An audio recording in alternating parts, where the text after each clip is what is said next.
네, 시작됐습니다. 안녕하세요. 비욘디 시청자 여러분, 아주 오랜만에 만나게 돼서 반갑습니다.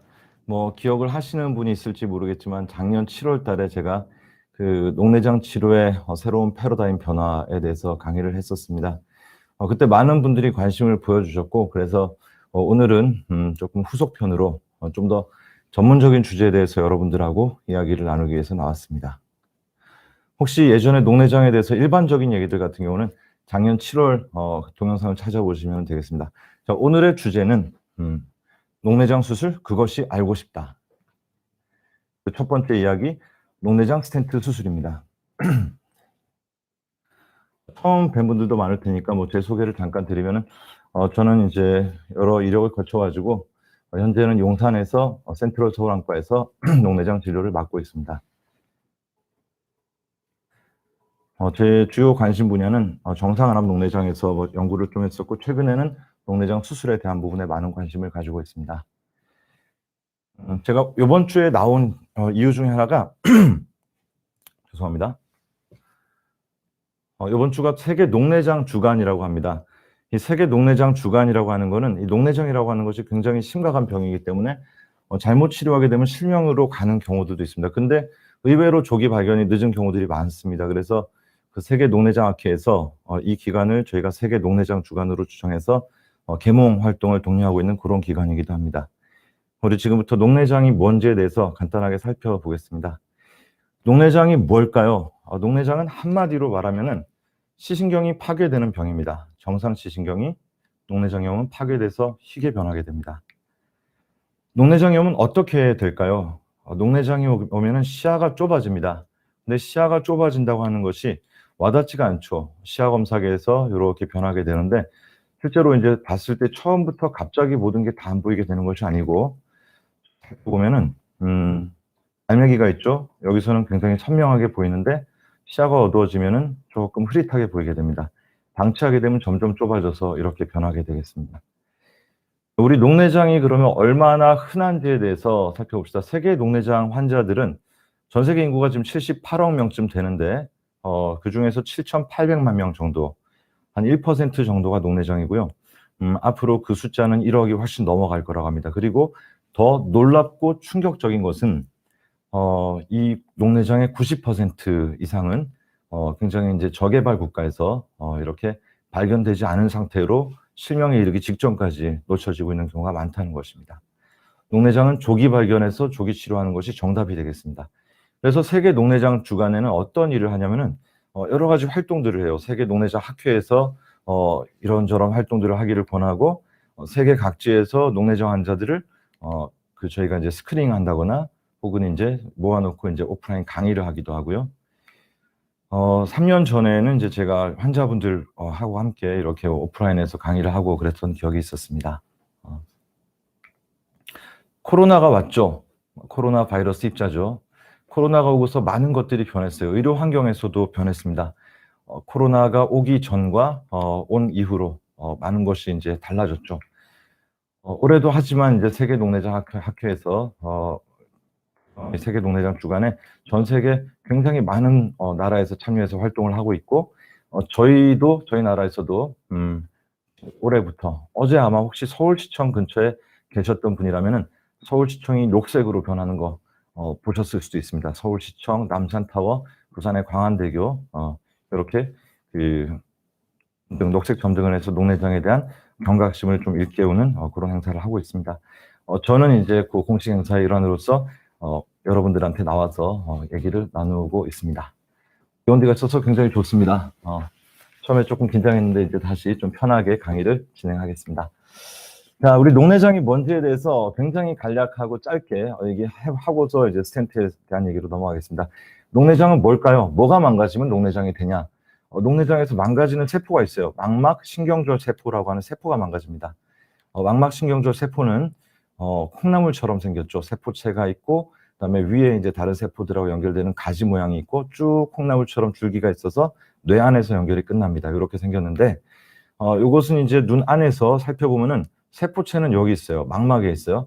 아까 그 콩나물 줄기가 뒤로 쭉 넘어와서 뒤로 가죠. 사상판이라고 하는 부분이 있습니다. 이 콩나물 줄기들이 지나가는 판입니다. 마치 수채 구멍 내지는 수세미처럼 생겼다고 하면 될 것 같습니다.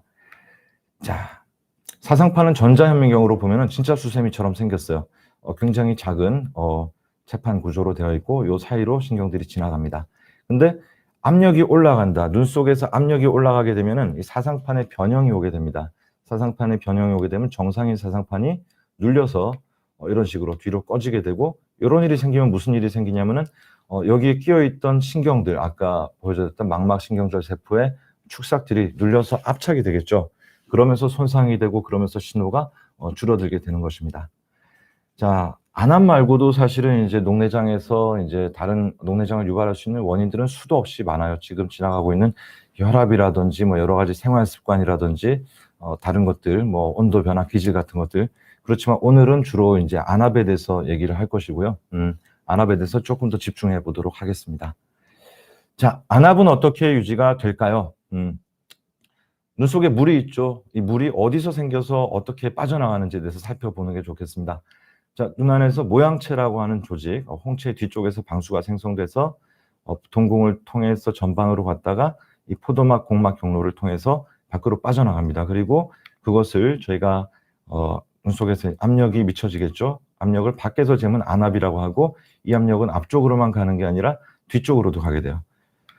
이 부분을 자세히 살펴볼게요. 방금 보여드렸던 이 섬유주 부분, 이 부분을 좀 더 자세히 살펴보면은 굉장히 복잡한 구조로 되어 있습니다. 자, 여기 보시면은 이제 초록색 부분, 빨간색 이 부분이 섬유주라고 하는 부분이에요. 일종의 필터 같은 부분입니다. 이 필터 같은 부분을 지나서 가운데 있는 이 공간, 실렘관이라고 하는 곳으로 방수가 빠져나가고, 그곳이 이제 밖으로 이제 집합관을 통해서 빠져나가게 됩니다. 자, 녹내장 수술은 안구의 압력을 떨어뜨린다고 했죠. 자, 명확하게 해둘 것은 녹내장 수술은 나빠진 시신경을 재생시키는 수술은 아닙니다. 단순히 압력을 떨어뜨려서 이제 눈 안에서 받는 시신경의 압박을 줄여주는 그런 수술인데, 처음부터 하는 것은 아니고요. 보통은 약물이나 레이저 치료에서 효과가 없는 경우에 그때 이제 저희가 사용할 수 있는 치료 옵션이 되겠습니다. 이거 굉장히 중요한 슬라이드입니다. 가끔 이제 환자분들 중에서 특히 이제 녹내장에 대해서 굉장히 겁을 많이 내시는 분일수록 안압을 얼만큼 떨어뜨려야 되는지에 대해서 궁금해하시는 분들이 굉장히 많은데, 안압을 떨어뜨려야 되는 수치, 이걸 목표 안압이라고 하는데 이건 사람마다 굉장히 틀립니다. 손상 정도가 심한지 아니면은 약한지, 이분이 살아갈 날들이 많이 남아 있는지 비교적 적은지, 녹내장이 발생했을 때 안압이 높은지 낮은지에 따라 가지고 안압을 좀 높이, 목표 안압을 높게 잡기도 하고 낮게 잡기도 합니다.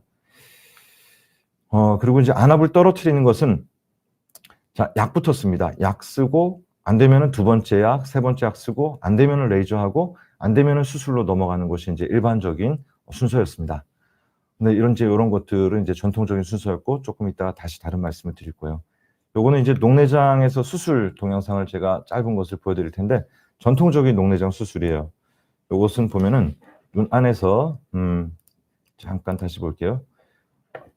결막이라고 하는 부분을 열고요. 눈 흰자를 열고 밑에 물이 빠져나갈 수 있는 통로를 만듭니다. 공막에 절개를 하고 공막 편을 이렇게 살짝 듭니다. 라식할 때 플랩을 두는 것처럼. 그리고 안에서 물이 빠져나오는 구멍을 만들고 거기서 방수들이 이렇게 빠져가지고 결막 밑으로, 여가포 밑으로 이제 전통적인 수술 방법, 섬유주 절제술을 보여드렸고요. 두 번째는 이제 이것도 전통적인 방법인데, 눈 뒤쪽에 저수지를 하나, 눈 근육들 사이에다가 저수지에 해당하는 방수 유출 장치라고 하는 걸 붙이고 관을 안쪽으로 끼워 넣습니다. 안구의 전방 쪽으로 끼워 넣죠. 그러면은 이 전방을 통해서, 이 전방에 들어가 있는 관의 끝을 통해서 방수가 빠져나와서 이 뒤쪽에 있는 저수지 쪽으로 들어가게 되는 것입니다. 이 두 가지가 이제 전통적인 수술 방법이에요. 이 전통적인 방법들이 여전히 가장 녹내장에서 중요한 방법들인 것은 맞습니다. 오늘 제가 조금 이따가 스텐트에 대한 말씀을 드린다고 해서 뭐 스텐트 수술이 모든 걸 해결할 수 있다고 하는 것은 절대로 아니고요. 섬유주 절제술 같은 경우는 안압을 가장 낮게 떨어뜨리는 데는 어떤 수술보다도 탁월한 효과가 있습니다. 하지만 여러 가지 합병증들에 대한 문제 좀 이따 보여드릴 겁니다. 또 방수 유출 장치 삽입술 같은 경우는 난치성 녹내장, 예를 들어서 첫 번째 섬유주 절제술을 했는데 실패했다든지, 혹은 이제 특정한 염증이나 혹은 신생혈관으로 인해 2차성 녹내장 같은 경우, 그런 경우 혹은 실패했을 때 그럴 때 많이 선택하고 있는 수술입니다. 근데 부작용들이 있어요. 그럼 제일 좋으면 안압이 잘 떨어지면 이거 하지 왜 또 다른 걸 개발하고 하느냐. 요것은 합병증들, 그중에서도 꽤 심각한 합병증들을 일부 환자에서 만날 수 있기 때문입니다. 가장 큰 이유는 절개 부분이 넓은 거예요. 절개 부분이 넓기 때문에 조직 손상이 광범위하고, 그렇기 때문에 가끔 이렇게 수술하고 난 부위에 새는 부분이 생긴다든지 안압이 너무 떨어져서 시력 저하가 생기는 경우, 혹은 이제 뭐 그런 것들 때문에 심각한 조그마한 출혈이 아니라 심각한 출혈이 생기고 그것이 이제 뭐 실명으로 이어지는 경우도 매우 드물지만 발생할 수 있습니다. 자, 전통적 녹내장 수술 아까 두 가지 말씀드렸죠. 스텐트 수술 이야기하기 위해서는 여기에 대해서 알아야 됩니다. 안압 파강 효율성은 높아요. 잘 떨어져요. 그렇지만 수술 관련 안전성에 대해서는 약간 의심의 여지가 있습니다. 두 번째로 수술 난이도가 높아요. 좀 복잡합니다, 수술이. 그래서 생각보다 여기에 대해서 능숙한 의사가 적어서 사실은 조금 이제 안과 의사들이 기피하는 수술 중에 하나입니다. 좀 경력이 어느 정도 쌓이지 않고서는. 지금부터 이제 저희가 스텐트에 대한 말씀을 드릴 텐데요. 제가 강의에 집중을 했었는데 여러분들 강의 중간이라도 궁금하신 것들이나 녹내장 스텐트 수술 아니라 녹내장 전반이라든지 혹은 기타 등등의 여러 반응을 주시면 제가 피드백도 해드리겠습니다. 네. 스텐트에 대해서 말씀을 드릴게요. 스텐트는 사실은 굉장히 안과 말고도 이제 심장 쪽 보여드린 요것은 이제 심장 스텐트입니다. 심장에 관상동맥 협심증이 왔을 때 거기다가 넣는 스텐트죠. 혹은 뇌에서 뇌 동맥류 같은 게 왔을 때 스텐트와 코일 같은 거를 넣는 것들, 다 몸을 절개하거나 혈관을 이식하지 않고 할 수 있는 스텐트 수술은 다른 파트에서는 잘 많이 쓰이고 있었습니다. 안과에서도 이제 아까 그럼 크게 여는 수술들이 있었는데 발전이 있어야 되지 않겠나 그래서 최소 침습 녹내장 수술이라고 하는 것이 발전이 됐습니다. 최소 침습 녹내장 수술은 안압 파강도 아까 전통적인 수술만큼은 아니지만 그 정도 혹은 이제 중등도 이상의 안압 파강의 효율성을 유지하면서 그러면서도 수술의 안전도를 향상시킨 수술입니다. 어떻게 해서 그런 걸 통해서 손상 범위와 심각한 합병증 빈도를 최소화한 겁니다. 환자는 어떤 이득을 얻을 수 있냐면은 수술 후 시력 회복이 빠르고 불편감이 적어서 일상생활로 복귀가 빠르다는 장점이 있습니다. 그 작년 2월 달에 영국 런던에서 이제 그 국제 녹내장 수술 학회가 있었어요. 그래서 그 중에서 녹내장 스텐트 수술이 있어서 제가 그 좌장을 맡아서 이제 진행을 했었는데 최근에 녹내장 학회에 가서 이제 보면은 가장 핫한 토픽이 스텐트나 최소 침습 녹내장 수술에 대한 것들이에요. 왜냐하면은 기존에 이제 굉장히 수술이 큼으로 인해서 환자들이 느꼈던 불편함 같은 것들을 좀 어느 정도 해결할 수 있고 그래서 굉장히 많이 발전하고 있는 분야입니다. 자, 스텐트 최소 침습 녹내장 수술은 스텐트를 빼고서는 얘기할 수 없어요. 물론 최소 침습 녹내장 수술 중에서도 스텐트 수술이 아닌 좀 다른 종류의 수술도 있긴 하지만 대부분의 최소 침습 녹내장 수술은 스텐트 삽입술을 의미한다고 생각하시면 될 것 같습니다. 스텐트 수술과 그다음에 이제 섬유주 절제술 좀 아까 보여드렸었죠. 섬유주 절제술과 스텐트 수술을 굳이 비교를 해보자고 하면은 섬유주 절제술은 이제 배 수술을 할 때도 저희가 배를 다 열고 하는 개복 수술하고 비슷해요. 절개 부분도 넓고 대신에 절개 부분이 넓기 때문에 시원하게 다 보입니다. 의사가 이제 시야도 굉장히 좋고 뭘 어떻게 해야 되는지 이제 굉장히 명확한 반면 이렇게 손상 부분이 넓기 때문에 나중에 회복하는 데 시간이 많이 걸리죠. 복강경은 이렇게 구멍 몇 개를 통해서 이제 수술을 진행을 하는데 스텐트 수술도 비슷하게 진행을 합니다. 대신에 이제 정확하게 보지 않고 이미지 같은 것들을 가지고 이제 영상을 봐가면서 수술을 하기 때문에 굉장히 이제 숙련되는 데 시간이 조금 필요하고요. 그런 부분들이 있습니다. 또 중요한 얘기 중에 하나는 그래서 복강경이 있지만 여전히 배를 열고서 수술해야 되는 경우도 있는 것처럼 이 수술들이 모든 경우에 적응증이 되는 것은 아니다라는 것을 알려드립니다. 수술 동영상 한번 보면서 말씀을 드릴게요. 요거는 이제 국내에서 가장 많이 사용하고 있는 결막하 스텐트, N 스텐트라고 하는 겁니다. 주사기 안에 스텐트가 들어있어요. 주사기 속에 이제 스텐트가 들어있는데 주사기 안에 들어있는 스텐트의 길이는 6mm 정도 됩니다. 길이는 45 마이크론 정도 되고 실제 속눈썹이랑 거의 크기가 비슷해요. 요거를 가지고 인제 안구에다가 위치를 정확하게 잡아서 주입을 합니다.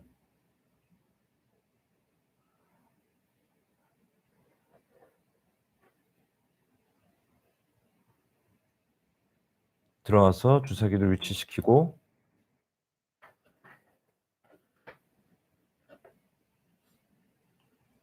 주사기 속에 들어있는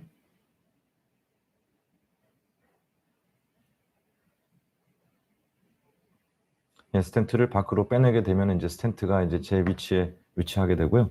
요렇게 되면 이제 수술이 끝나게 되고 방수가 요렇게 나오게 됩니다. 그래서 요것은 이제 젠 스텐트 수술은 어떤 장점이 있냐면은 안압이 상대적으로 많이 떨어져요. 어떤 부분에서는 섬유주 절제술하고 비슷하게 떨어지는 부분도 있고, 그래서 섬유주 절제술 중 적응증 일부를 대체할 수 있습니다. 그리고 처음에는 아까 보여드렸던 그런 방식으로 삽입을 했었지만은 최근에 다양한 임상 상황에 따라서 여러 가지 수술 방법도 개발이 되고 있습니다. 실제 수술하고 난 사진인데요. 눈에 잘 안 띄죠. 굉장히 미세한 노란색 스텐트가 위치하고 있습니다. 자, 두 번째로는 이제 아이 스텐트라고 하는 건데, 요것은 굉장히 작은, 어느 정도로 작냐면, 자, 보시면 요게 동전입니다. 다임이라고는 동전에 비교해 봐도 엄청나게 작죠. 0.3mm 정도 됩니다. 티타늄 재질로 돼 있고 눈 안에서 삽입하는 스텐트 중에서 가장 작은 사이즈예요. 실제로 놓치거나 그러면 찾을 수가 없습니다. 역시 주사기를 통해서 주입을 하는데, 요것은 눈을 관통하는 것이 아니라 섬유주 부분에다가 찔러 넣어요. 그래서 그 전방과 슐렘관 사이를 교통시키는 그런 종류의 스텐트입니다. 안압을 떨어뜨리는 폭이 조금 뭐라고 할까, 그 젠 스텐트에 비해서는 조금 적기 때문에 단독 수술로 사용되는 경우도 있지만은 녹내장 환자에서 백내장 수술을 할 때 병용 수술로 많이 사용이 되고 있습니다. 수술하고 나면은 굉장히 미세한 스텐트를 요렇게 볼 수 있습니다. 보이세요? 잘 안 보이시죠? 거의 찾을 수가 없을 정도로 미세한 스텐트입니다. 자, 이제는 되게 재미없는 식으로 강의를 진행을 했었는데, 실제 여러분들이 궁금해하는 것들을 얘기도 듣고, 잠깐만, 이성호님께서 녹내장 수술을 받으면 안압이 영구적으로 조절이 되는 건가요? 질문을 주셨네요. 좀 이따 답이 나오겠지만은 아닙니다입니다. 일부는 영구적으로 조정되는 경우도 있고, 일부에서는 다시 안압이 올라가서 다른 수술을 택하게 되는 경우들이 있습니다. 요거는 조금 이따가 다시 자세하게 말씀드릴게요. 자, 녹내장 스텐트 수술의 적응점과 한계점을 알려주세요. 모든 수술이 다 좋은 게 아니잖아요. 신의료 기술이 들어오면은 그게 제일 좋은 것처럼 이렇게 막 홍보하고 이제 광고하고 그러는 경우도 있는데, 요것은 환자분들이 정확하게 어떤 적응증을 가지고 어떤 한계점을 가지는지를 좀 알고 계시는 게 도움이 될 것 같습니다. 자, 생각을 해 볼게요. 우리가 어떤 수술을 할 때 수술을 받지만 이거는 굉장히 긴 패러다임 중에 하나예요. 약 하나로 시작했지만 약 2개, 3개 쓰다가 그다음에 수술을 받게 되는 경우도 있고, 그 수술을 받게 될 때 젠을 택할 수도 있겠지만 일로 갈 수도 있고, 혹은 이제 또 다른 수술을 할 수도 있겠죠.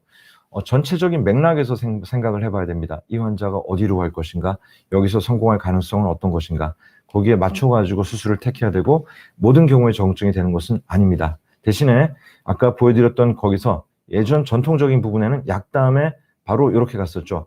요 옵션이 하나 더 생긴 거예요. 조금 더 안전한 옵션이 하나 더 생긴 겁니다. 적응증이 된다면 굳이 위험한 옵션을 택하지 않고 안전한 옵션을 택할 수 있는 그런 찬스가 생겼다고 생각하는 게 맞을 것 같고요. 백내장 수술을 할 때도, 자, 백내장 수술을 녹내장 환자들이 하게 될 때 단지 백내장 수술을 하게 되면은 약물을 그냥 계속 그대로 가게 되는 경우들이 많았었는데, 약물의 숫자를 줄인다든지 혹은 같은 약물을 사용하더라도 안압을 좀 추가적으로 떨어뜨려서 녹내장의 진행을 억제할 수 있는 그런 장단점들이 있습니다. 그리고 자, 조심할 점들이 있어요. 그 전통적인 수술에 비해서 안압 하강 폭이 떨어지긴 떨어지는데 그렇게 많이 안 떨어질 수 있습니다. 특히 아이 스텐트 같은 경우에 그런 경우가 좀 많고, 또 많이 진행한 녹내장 환자들에서는 전통적인 수술이 나을 수도 있습니다. 그리고 아까 스텐트를 쓰는데 스텐트 수술을 하고 나서 비비면은 스텐트가 빠질 수 있습니다. 눈 안쪽으로 빠질 수도 있고 눈 밖으로 빠질 수도 있습니다. 그리고 스텐트를 사용하는데 스텐트 가격이 조금 높기 때문에 전통적인 수술에 비해서는 비용이 상대적으로 높습니다. 자, 미리네 님께서 질문을 주셨습니다. 루미간 엘라족을 사용 중이고 안압이 15, 16 정도 나옵니다. 선생님이 요새는 수술을 잘 안 하는 추세라 계속 지켜보자고 하시면서 나중에 수술을 할 수도 있다고 하시는데 어떻게 해야 좋은지요? 이것은 이제 환자의 흐름이 어떤지에 따라 가지고 관찰을 해야 될 거예요. 15, 16이라고 하는 안압은 사람에 따라서 낮은 그냥 괜찮은 안압일 수도 있고 아니면은 높은 안압일 수도 있습니다. 그건 시신경 상태, 그다음에 기대 여명, 그다음에 어떤 종류의 녹내장인지 따라 가지고 다를 수 있다고 했었잖아요. 이 사람이 15, 16에서도 스테이블하게 가고 있으면은 그냥 약을 안 쓰고 가도 될 거라고 생각합니다. 그렇지만 만약에 시야가 나빠지고 있다고 하면은 뭔가 조금 다른 옵션들, 지금 루미간 엘라족을 쓰고 있다고 했는데 제가 보기에는 약물이나 뭐 레이저 같은 것들을 먼저 시도해 볼 수 있는 옵션이 있을 것 같고요. 그래도 안 된다고 하면은 수술 쪽으로 생각을 해볼 수도 있을 것 같습니다. 여러분들 질문 계속 올려주세요. 오늘은 굉장히 채팅방이 한산하기 때문에 올라오는 대로 제가 바로바로 말씀을 드리겠습니다. 자, 두 번째 질문. 젠 스텐트와 아이 스텐트의 차이를 요약해 주세요. 자, 아까 제가 보여드렸지만 잘 모르겠어요. 도대체 뭐가 뭔지. 그래서 다시 정리를 해봤습니다. 젠 스텐트는 뭘 어떻게 하는 거냐? 뚫는 위치가 틀립니다. 스텐트를 꽂는 위치가. 젠 스텐트 같은 경우는 전방이라고 하는 안에서부터 결막 부분 밖으로 물을 빼내는 거예요. 다이렉트하게 물을 빼내는 거고, 자, 아이 스텐트 같은 경우는 전방에서부터 섬유주만 관통하는 겁니다. 슐렘관까지만 관통을 하는 거예요. 그래서 아이 스텐트에 한계점이 있다고 말씀을 드린 이유는 아이 스텐트는 이 뒤쪽에 있는 집합관 뒤쪽의 기능이 떨어져 있으면은 여기다가 뚫어봐야 안압이 떨어질 리가 없습니다. 근데 그 기능을 저희가 알 수 있는 방법들이 임상에서는 좀 제한되어 있기 때문에 아이 스텐트를 시술했을 때 안압이 떨어져야 되는데 잘 안 떨어지는 경우도 있어요. 사실은 있습니다. 그래서 그런 것들 뚫는 부위가 틀리다. 요거를 이제 염두에 두시고 나면 다음 테이블이 귀에 들어오실 겁니다. 자, 그래서 최소 침습 수술 중에서 젠 스텐트 수술은 효과가 가장 강한 편이에요. 왜냐하면 눈 안에서 눈 밖으로 방수를 빼내니까. 기전 자체는 섬유주 절제술과 비슷해요. 아이 스텐트는 그 정도가 낮고 위험도는 수술 난이도가 섬유주 절제술만큼 있지는 않지만 그래도 어느 정도는 숙련도 필요하고 아이 스텐트 같은 경우는 사실은 뭐 그렇게 별로 위험하다 할 것이 없습니다. 또 중요한 이슈 몇 가지가 있는데 젠 같은 경우는 여태까지 스텐트를 꽂는 거에 대해서 말씀을 드렸는데 뒤쪽에 얘기가 나오겠지만 여과포, 물이 빠져나가는 부분에 상처가 어떻게 나아가는지를 관리하는 것 자체가 수술 청폐에 매우 중요합니다. 그래서 우리가 상태가 좋지 않다라고 생각하면은 거기다가 이제 5FU라 그래가지고 항대사 물질인데 쉽게 말하면은 상처가 들러붙지 않도록 하는 유착 방지제라고 생각하시면 될 것 같아요. 그런 거라든지 혹은 바늘 가지고 좀 상처를 좀 벌려준다든지 그런 추가 처치를 하는 빈도가 높고 초기에 전압이 올 수도 있어요. 그리고 아이 스텐트 같은 경우는 그 매우 미세해서 이제 스텐트 안착에 이제 어려움을 겪는 경우가 있어요. 굉장히 작기 때문에 수술하다가 놓치는 경우가 가끔 있습니다. 그리고 아까 말씀드린 그런 부분이 있고요. 수술 패턴도 요거는 단독 수술로 많이 해요. 아이 스텐트는 병용으로 많이 합니다. 같이 백내장 수술이랑 같이 진행하는 경우가 많이 있습니다. 자, 하와이언님께서 올려주셨습니다. 28년 전에 녹내장 수술을 한 후 매일 자기 전에 안연고를 눈에 투약합니다. 항생제 연고 장기 투약은 괜찮은 거죠? 항생제 연고는 뭐 사실은 안검염 같은 경우에 있어서 장기적으로 투약하는 경우 있습니다. 스테로이드는 장기적으로 투약하는 것이 위험한 부분이 있지만 뭐 항생제 연고는 모니터링을 잘 하면서 담당 선생님 지시에 따라서 하시면 될 것 같습니다. 좋아요. 젠 스텐트의 효과에 대한 임상 결과들을 알려주세요. 신의료기술 수술 방법 설명드렸죠. 그 다음에 비교해드렸어요. 근데 이게 어느 정도 효과가 있는지를 저희가 기대를 하고서 해야 될 것 같잖아요. 그래서 좀 임상 양상들을 저희가 좀 재미없는 학술적인 데이터이긴 하지만 가지고 왔습니다. 보시면은 이게 처음에 수술하기 전에 안압에서부터 한 30 정도 되는데 수술을 하고 나면은 안압이 뚝 떨어져요.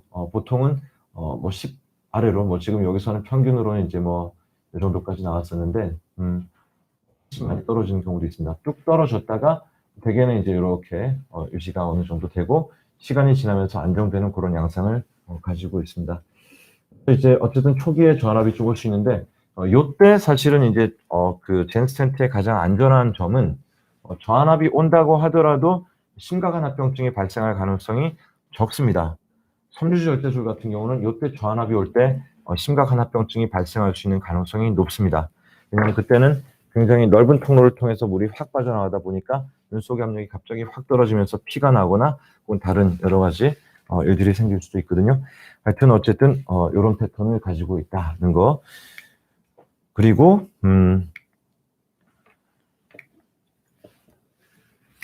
합병증에 대한 것들, 합병증에 대한 거에서 좀 눈여겨볼 부분이 젠스텐트 같은 경우는 치명적인 합병증은 거의 없는 편이에요. 여기서 보면 이제 이 치명적인 합병증이라고 할 수 있는 것들에 대해서 몇 가지를 적어놨는데 발생률이 굉장히 낮습니다. 0. 몇 %, 그다음에 이런 것들도 2. 몇 %. 요거는 뭐냐면 맥락막 부종이에요. 요거는 안군의 출혈이에요. 이런 것들도 그렇게 치명적인 거라고 할 수 없고요. 합병증 빈도가 낮아요. 대신에 단점이 있어요. 김사랑님께서 질문하셨네요. 최재환 선생님, 스텐트 수술은 한 번만 되는 건가요? 몇 번 해야 하는 걸까요? 여기에서 대해서 지금부터 답이 나올 것 같습니다. 하고 나서 막히려고 하는 경우가 있어요. 그때 우리가 니들링이라고 해서 바늘 가지고 그 스텐트 주변을 이렇게 다듬어주는 시술을 해야 되는 경우가 꽤 높은, 여기는 보니까 62%라고 되어 있는데 사실 한 절반 정도의 환자들에서는 스텐트 수술 자체는 간단하지만 하고 나서 모니터링을 하면서 그 상처를 좀 다듬어주는 그런 것들을 조금 해야 합니다. 두 번째는 이 수술이 아까 이걸로 끝날 수도 있지만은 그렇지 않고 다음 단계의 수술이 필요한 경우가 있다라고 했잖아요. 요거는 전쟁에서 무기로 치면은 기관총 정도가 되는 겁니다. 기관총으로 적들이 안 사라지면 어떻게 해요? 대포를 가져오거나 박격포를 가져와야겠죠. 그런 것처럼 2차적인 수술을 하게 되는 경우도 5명 중에 1명 정도의 빈도는 진행을 하더라. 그래서 이것은 이제 적응증을 굉장히 섬세하게 골라야 됩니다. 그래서 가능한 한 번만 할 수 있도록 노력을 해야 되겠지만 그렇지 않은 경우도 있다는 거. 결과를 어떻게 좋게 하는지 어떻게 선택하는지는 좀 이따 다시 설명을 드리겠습니다. 자, 수술하고 나서 눈 표면이 어떻게 보이는지에 대해서 볼게요.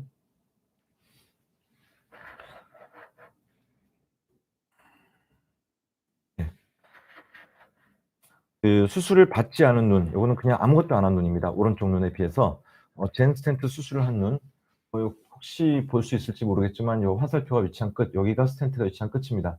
이렇게 노란색 튜브가 전방 안쪽으로 이렇게 위치하고 있어요. 실제로 정상인 눈하고 비교해봐도 수술하고 나서 하루째 찍은 건데 별로 그렇게 표가 나지 않습니다.